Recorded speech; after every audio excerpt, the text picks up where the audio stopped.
झारखंड एक ऐसा राज्य जिसने 24 साल में 13 मुख्यमंत्री देखे, 3 बार राष्ट्रपति शासन देखा और निर्दलीय विधायक को मुख्यमंत्री की कुर्सी पर काबिज होते भी।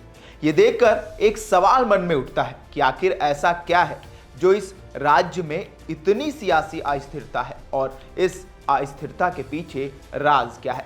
क्योंकि 81 विधानसभा सीट वाले इस राज्य में 4 बार चुनाव हुए और आज तक कोई भी पार्टी बहुमत यानी कि 41 सीटों तक नहीं पहुंच पाई है और प्रदेश 5वीं बार अपना भाग्य विधाता चुनने के लिए वोट कर रहा है। तो चलिए जानते हैं इसके पीछे का राज क्या है और कुछ चौंकाने वाली सीटों के बारे में भी आपको बताएंगे और इस बार जनता का क्या मूड है उस पर भी बात करेंगे।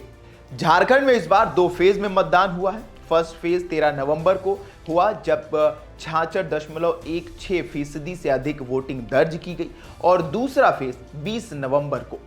यहां बहुमत के लिए 41 सीटें चाहिए। देखने में यह संख्या भले ही कम लग रही हो, लेकिन झारखंड के चुनावी समर में उतरने वाले हर दल के लिए यह संख्या किसी बहुत बड़ी पर्वत की चोटी से कम नहीं है, क्योंकि अभी तक कोई भी दल अकेले इस आंकड़े तक नहीं पहुंच पाया।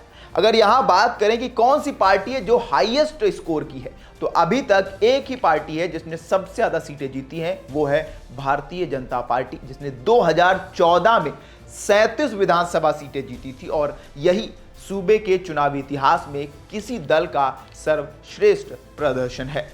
पिछले 4 विधानसभा चुनावों के नतीजों की अगर बात करें तो 2005 में भाजपा ने 30 सीटें, जेएमएम ने 17 सीटें और कांग्रेस को 9 सीटें मिली। इसके बाद 2009 में मतदान हुआ और वहां पर भाजपा को 18, जेएमएम को 18 और कांग्रेस को 14 सीटें मिली। इसके बाद 2014 में मतदान हुआ, 14 में भाजपा को 37 और ये हाईएस्ट है, जेएमएम को 19 और कांग्रेस को 6 सीटें हाथ लगी।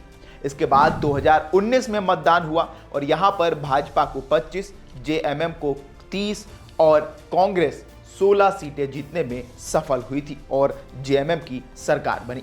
अब 2024 की बात करें तो इस बार सर्वे चौंकाने वाला नहीं है, क्योंकि इस राज्य का नियम रहा है कि यहां हर बार सत्ता परिवर्तन होता है और इस बार भी वही हो सकता है।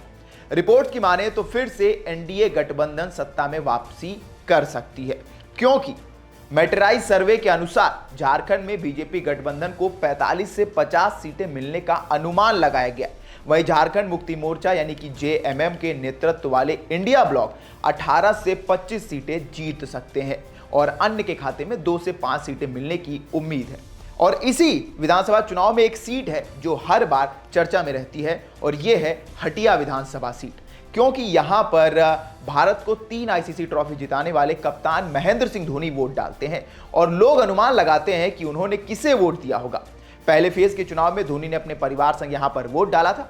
देखिए धोनी के मतदान का ये वीडियो।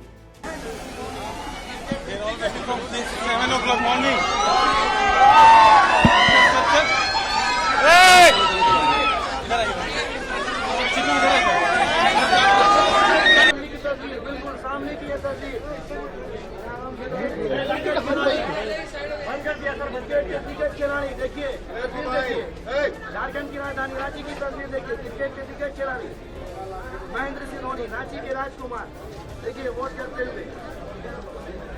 हटिया विधानसभा सीट की बात करें तो यहां से 2019 में भाजपा के नवीन जायसवाल ने जीत हासिल की थी और दूसरे नंबर पर कांग्रेस के अजय नाथ शहदेव थे और इस बार भी इन दोनों ही नेताओं के बीच टक्कर मानी जा रही है और लोगों की माने तो भाजपा दोबारा इस सीट पर वापसी कर सकती है। ये चुनाव तय करेगा कि झारखंड में हेमंत सोरेन फिर से सत्ता संभालेंगे या फिर बीजेपी अपना परचम लहराएगी। लेकिन आपको क्या लगता है इस बार झारखंड में किसकी सरकार बनेगी? हमें कमेंट करके जरूर बताएं। तब तक के लिए देखते रहें वन इंडिया हिंदी।